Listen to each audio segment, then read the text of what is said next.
سب کچھ اللہ ہی کی طرف سے ہے۔ ایک دفعہ کا واقعہ ہے کہ دو آندھے آدمی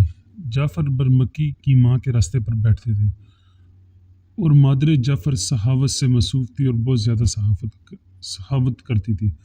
اور ان آندھوں میں ایک اولاد والا تھا اور وہ کہتا تھا کہ اے معبود مجھے اپنے وسیع فضل سے روزی عطا فرما،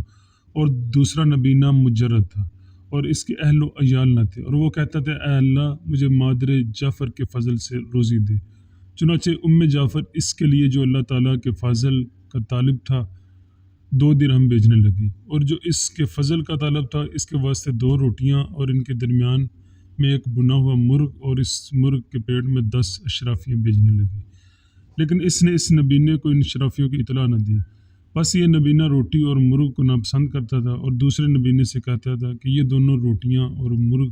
لو اور 2 درہم مجھے دے دو۔ چنانچہ وہ ایسا ہی کرتا تھا۔ جب اس پر 1 مہینہ گزر گیا تو مادر جعفر نے آدمی بھیجے اور ان سے کہا ہمارے فضل کے طالب سے کہو کہ کیا تجھ کو ہماری بخشش نے مالدار نہیں کیا؟ اس نے ان سے کہا جعفر سے کہو کہ تم نے اس کو کیا عطا کیا؟ مادر جعفر نے کہا 3 اشرفیاں۔ فقیر نبینے نے کہا واللہ نہیں، بلکہ وہ میرے واسطے ہر روز 2 روٹیاں اور 1 مرغ بیچتی تھی اور میں ان کو اپنے ساتھی کے ہاتھ درہم کو بیچ دیتا تھا، 2 درہم کے بیچ دیتا تھا۔ یہ سن کر مادر جعفر نے کہا اس آدمی نے سچ کہا،